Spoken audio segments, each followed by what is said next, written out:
ഉൽപ്പത്തി പുസ്തകം 13-ാം അധ്യായം 1 മുതലുള്ള വാക്യങ്ങൾ. ഇങ്ങനെ അബ്രാമും ഭാര്യയും അവനുള്ളതൊക്കെയും അവനോടുകൂടെ ലോത്തും മിസ്രയീമിൽ നിന്ന് പുറപ്പെട്ടു തെക്കേ ദേശത്ത് വന്നു.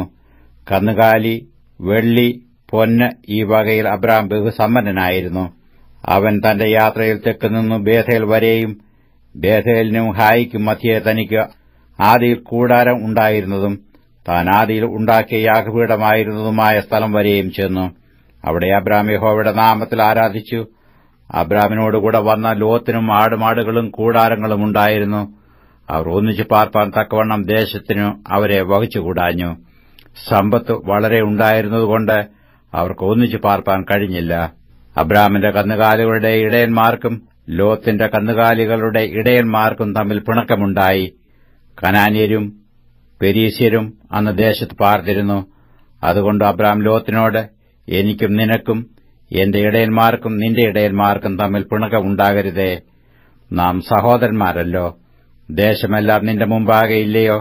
എന്നെ വിട്ടുപിരിഞ്ഞാലും നീ ഇടത്തോട്ടെങ്കിൽ ഞാൻ വലത്തോട്ട് പോയിക്കൊള്ളാം, നീ വലത്തോട്ടെങ്കിൽ ഞാൻ ഇടത്തോട്ട് പോയിക്കൊള്ളാം എന്ന് പറഞ്ഞു. അപ്പോൾ ലോത്ത് നോക്കി യോർദാൻ അരികെയുള്ള പ്രദേശമൊക്കെയും നീരോട്ടമുള്ളതെന്ന് കണ്ടു. യഹോവ സൊദോമിനെയും ഗോമോരയെയും നശിപ്പിച്ചതിനു മുമ്പ് അത് യഹോവയുടെ തോട്ടം പോലെയും സോവർ വരെ മിസ്രയീം ദേശം പോലെയുമായിരുന്നു. ലോത്ത് യോർദാൻ അരികെയുള്ള പ്രദേശമൊക്കെയും തിരഞ്ഞെടുത്തു. ഇങ്ങനെ ലോത്ത് കിഴക്കോട്ട് യാത്രയായി. അവർ തമ്മിൽ പിരിഞ്ഞു. അബ്രാം കനാൻ ദേശത്ത് പാർത്തു. ലോത്ത് ആ പ്രദേശത്തിലെ പട്ടണങ്ങളിൽ പാർത്തു. സൊദോം വരെ കൂടാരം നീക്കി അടിച്ചു. സൊദോം നിവാസികൾ ദുഷ്ടന്മാരും യഹോവയുടെ മുമ്പാകെ മഹാപാപികളുമായിരുന്നു. ലോത്ത് അബ്രാമിനെ വിട്ടുപിരിഞ്ഞ ശേഷം യഹോവ അബ്രാമിനോട് അരുളിച്ചെയ്തത്, തലപൊക്കി നീ ഇരിക്കുന്ന സ്ഥലത്തുനിന്ന് വടക്കോട്ടും തെക്കോട്ടും കിഴക്കോട്ടും പടിഞ്ഞാറോട്ടും നോക്കുക. നീ കാണുന്ന ഭൂമിയൊക്കെ ഞാൻ നിനക്കും നിന്റെ സന്തതിക്കും ശാശ്വതമായി തരും.